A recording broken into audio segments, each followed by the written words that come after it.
আসসালামু আলাইকুম সবাইকে। আজকে আবারও নিয়ে চলে আসলাম দারুণ মজার একটি রেসিপি নিয়ে। আজকে তৈরি করে দেখাবো বেবি সুইটস, তাও আবার গুঁড়া দুধ দিয়ে, কোনো রকম ফুড কালার ছাড়াই একই মিষ্টি থেকে 3 রকমের বেবি সুইটস কীভাবে তৈরি করে নেওয়া যায় সেই রেসিপি আজকে আপনাদের সাথে শেয়ার করব।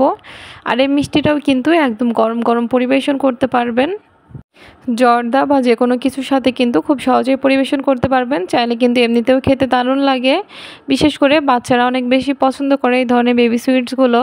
আর খুবই ঝটপট ইনস্ট্যান্ট তৈরি করে নেওয়া যায়। আর আজকে আমি 1 কাপ গুঁড়া দুধ দিয়ে তৈরি করব। মাত্র 1 কাপ গুঁড়া দুধ দিয়ে আপনি প্রায় 1 কেজির মতো এই বেবি সুইটস তৈরি করে নিতে পারবেন। তাহলে আর বেশি কথা না বাড়িয়ে চলুন দেখে নিই কীভাবে দারুণ মজার বেবি সুইটস বাসায় তৈরি করে নেওয়া যায়। মিষ্টি তৈরির জন্য প্রথমে শিরাটাকে তৈরি করে নিব। আমাদের ঠান্ডা শিরার প্রয়োজন হবে, এই জন্য আগে শিরাটাকে তৈরি করে নিচ্ছে। তার জন্য যে 1 কাপ পরিমাণে চিনি আর 2 কাপ পরিমাণে পানি, অর্থাৎ চিনি দ্বিগুণ পরিমাণে পানি দিয়ে শিরাটা তৈরি করে নিব। তার জন্য যে চুলায় দিয়ে দিয়েছি একটি পাত্রের মধ্যে 1 কাপ চিনি আর 2 কাপ পরিমাণে পানি। এখন এটাকে একবার ফুটে নিতে হবে, অর্থাৎ চিনিটা গলে যাওয়ার পরে একবার শিরাটা বা পানিটা ফুটে উঠবে, তাহলে কিন্তু শিরাটা একদম রেডি হয়ে যাবে। এই শিরাটা 1 তার 2 তার বা ঘন করার কোনো প্রয়োজন নেই, জাস্ট চিনিটা গলে পানিটা একবার ফুটে উঠলেই হবে। আর এর জন্য আমি একটু অনবরত নেড়ে মিশিয়ে নিচ্ছি যাতে চিনিটা ভালোভাবে গলে যায়। আর এই যে চিনিটা অলমোস্ট গলে গিয়েছে। আর এখন জাস্ট পানিটা একবার ফুটে উঠলে চুলাটা বন্ধ করে দিব। আর এই যে দেখুন পানিটা কিন্তু ফুটে উঠেছে, আর এতে কিন্তু শিরা একদম তৈরি হয়ে গিয়েছে। আমাদের ঠান্ডা শিরা প্রয়োজন, তাই আগেই তৈরি করে নিচ্ছি। আর শিরাটা একদম পাতলা শিরা হবে। আর এটা ফুটে উঠেছে, এখন ঢাকনা দিয়ে ঢেকে একটি সাইডে রেখে দিব। আর এই যে মিষ্টি তৈরির জন্য এখানে একটি নর্মাল টেম্পারেচারে থাকা ডিম নিয়ে নিচ্ছি, একটি বাটির মধ্যে ভেঙে নিয়েছি। আর তার মধ্যে এখন দিয়ে দিব, কোনোভাবে ফ্রিজের ডিম ব্যবহার করা যাবে না, এর মধ্যে এখন দিয়ে দিয়েছি 1 টেবিল চামচ পরিমাণে পানি, আর দিয়ে দিচ্ছি 1 টেবিল চামচ পরিমাণে রান্নার তেল বা সাদা তেল। এখন একটি কাঁটা চামচ দিয়ে খুব ভালোভাবে এগুলোকে মিশিয়ে নিতে হবে। চাইলে কিন্তু এই পর্যায়ে যারা বেশি মিষ্টি খেতে পছন্দ করেন এই পর্যায়ে 1 টেবিল চামচ পরিমাণে চিনিও এই ডিমের সাথে ফেটে নিতে পারেন।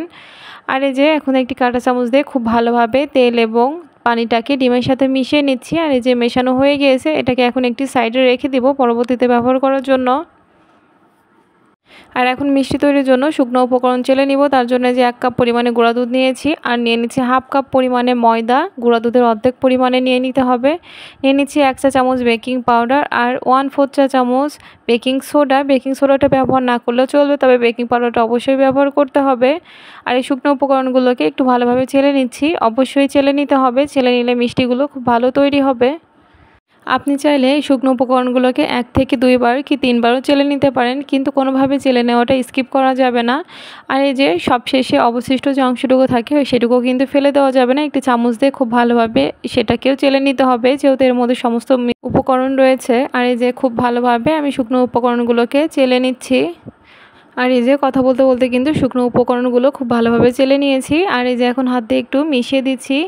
শুকনো উপকরণগুলো হাত দিয়ে একটু একবার হলেও ভালো করে মিশিয়ে নিতে হবে, আর তারপরে এর মধ্যে অন্য উপকরণগুলো অ্যাড করে দিতে হবে। এখন এই যে তার জন্য দিয়ে দিচ্ছি 2 টেবিল চামচ পরিমাণে ঘি। এখানে আপনারা চাইলে ঘিয়ের পরিবর্তে তেলও ব্যবহার করতে পারেন 2 টেবিল চামচ পরিমাণে, কিন্তু তেল দিলে মিষ্টি থেকে ঘিয়ের সেই স্মেলটা আর আসবে না, তাই চেষ্টা করবেন একটু ঘিটাই দেওয়ার জন্য। আর এই যে ঘিটা দেওয়ার পরে এখন হাত দিয়ে শুকনো উপকরণগুলোর সাথে খুব ভালোভাবে ঘষে ঘষে মিশিয়ে নিচ্ছি। আর এই মেশানোর কাজটি অবশ্যই একটু ধৈর্য সহকারে সময় নিয়ে করতে হবে। ভালোভাবে মেশানো না হলে মিষ্টিগুলো কিন্তু একদম স্মুথভাবে তৈরি করে নেওয়া যাবে না। মিষ্টিগুলো তৈরি করার পরে উপরটা একদম স্মুথ করা যাবে না। আর ভালোভাবে তেল বা ঘি মিশেছে কিনা এটা বোঝার জন্য হাতে কিছু পরিমাণে নিয়ে একটু মুষ্টিবদ্ধ করলেই দেখবেন খুব ভালোভাবে দলা বেঁধে গিয়েছে। আর এতে বুঝতে হবে খুব ভালোভাবে মিশিয়ে নেওয়া হয়ে গিয়েছে। এখন এর মধ্যে আগে থেকে রেডি করে রাখা ডিমের মিশ্রণটি অ্যাড করে দিব, তবে প্রথমে অবস্থাতেই সম্পূর্ণটা ঢেলে দিব না, অর্ধেকটা পরিমাণে দিয়ে নিয়েছি। আর এখন হাত দিয়ে খুব ভালোভাবে মিশিয়ে নিচ্ছি। আপনারা চাইলে হ্যান্ড উইস্কের সাহায্যে মিশিয়ে নিতে পারেন, তবে হাত দিয়ে মিশিয়ে নিলেই বেশি ভালো হয়। আর এই যে অর্ধেকটা মিশিয়ে নেওয়ার পরে এখন বাকি অর্ধেকটা আমি ঢেলে দিব, দিয়ে খুব ভালোভাবে মিশিয়ে নিব। আর চেষ্টা করবেন একটু বড় সাইজের ডিম নেওয়ার জন্য, তাহলে কিন্তু একটি ডিমেই খুব ভালোভাবে ডোটা তৈরি করে নেওয়া যায়। আর এই যে আমি এখন সম্পূর্ণ ডিমের মিশ্রণটা ঢেলে দেওয়ার পরে ভালোভাবে মিশিয়ে ডোটা তৈরি করে নিচ্ছি। আর এই ডোটা কিন্তু একটু স্টিকি হবে। যদি আপনার ডিমের পরিমাণটা কম মনে হয় সেক্ষেত্রে কিন্তু সামান্য পরিমাণে নর্মাল পানি বা নর্মাল দুধ অ্যাড করে নিতে পারেন, তবে কোনোভাবেই শক্ত ডো তৈরি করে নেওয়া যাবে না, একটু স্টিকি একটি ডো তৈরি করে নিতে হবে। আর এই যে আমার ডোটি কেমন তৈরি হয়েছে তা নিশ্চয়ই দেখে বুঝতে পারছেন। এটা কিন্তু প্রথম অবস্থাতে অনেক স্টিকি থাকে। এটাকে রেস্ট রাখারও কোনো প্রয়োজন নাই, জাস্ট হাত ক্লিন করে আসা পর্যন্তই। আর এই যে আমি কিন্তু মিষ্টি তৈরি করা অলরেডি শুরু করে দিয়েছি। মিষ্টি তো তৈরি করতে সবাই কম বেশি জানেন। হাতে সামান্য ঘি বা তেল মেখে নিয়ে যে গোল গোল শেপে পছন্দ মতো আকারে তৈরি করে নিব। যে যেমন তৈরি করতে চায় সে সেভাবে তৈরি করে নিতে পারে। আমি যে গোল করে তৈরি করে নিচ্ছি। আর সাইজটা একটু ছোটো রাখতে হবে, যেহেতু বেবি সুইটস এগুলো কিন্তু তেলে ভাজার পরে বা শিরাতে ডুবানোর পরে আরও অনেকটা বড় হয়ে যাবে। আর এই যে কথা বলতে বলতে কিন্তু আমি সবগুলো মিষ্টি তৈরি করেও নিয়েছি। এখন এগুলো চলে যাব তেলে ভাজার জন্য। আর তার জন্য যে চুলায় একটি প্যান বসিয়ে দিয়েছি। এখন এর মধ্যে পরিমাণ মতো সাদা তেল বা রান্নার তেল দিয়ে নিচ্ছি। তেলের পরিমাণটা একটু বেশি দিতে হবে, কারণ মিষ্টিগুলো একটু ডুবো তেলে ভেজে নিতে হবে। আর তেলটা বেশি গরম করা যাবে না, জাস্ট কোনো রকম কুসুম গরম হলে মিষ্টিগুলো দিয়ে দিতে হবে তেলের মধ্যে। আর সবগুলো মিষ্টি আমি একবারে দিয়ে দিচ্ছি, যেহেতু আমি পাত্রটি বড় নিয়েছি। তবে আপনাদের পাত্র সাইজ অনুযায়ী মিষ্টিগুলো দিয়ে নেবেন। আর তেলের মধ্যে দেওয়ার পরে চুলা জালটা কিন্তু মিডিয়াম লো হিটে রাখতে হবে, বেশি হাইটে মিষ্টিগুলো ভেজে নেওয়া যাবে না। মিডিয়াম লো হিটে এখন মিষ্টিগুলোকে ভেজে নিব। তবে প্রথম অবস্থাতেই কোনো চামচ বা স্প্যাচুলা দিয়ে নাড়া যাবে না, তাহলে কিন্তু মিষ্টি শেপগুলো নষ্ট হয়ে যাওয়ার বা ভেঙে যাওয়ার সম্ভাবনা থাকে। প্রথম অবস্থাতে একটু হাতল ধরে ঘুরিয়ে ঘুরিয়ে কিছুক্ষণ পরপরই একটু নেড়ে দিতে হবে বা ঝাঁকিয়ে নিতে হবে, যাতে মিষ্টিগুলো সব দিকে ভালোভাবে ভাজা হতে পারে। কিছুক্ষণ পরপরই হাতল ধরে ঝাঁকিয়ে দিতে হবে বা নাড়িয়ে দিতে হবে, যাতে মিষ্টিগুলো সব দিকে শেপটা বা ভাজাটা সমানভাবে হয়। আর আপনাদের বোঝার সুবিধাতে আমি মিষ্টি ভেজে নেওয়ার সম্পূর্ণ ভিডিওটি আনকাট রেখেছি। এই যে কথা বলতে বলতে কিন্তু আমার মিষ্টিটা মোটামুটি ভেজে নেওয়া হয়ে গিয়েছে। আর এই পর্যায়ে হালকা কালারের কিছু মিষ্টি আমি উঠিয়ে রাখবো।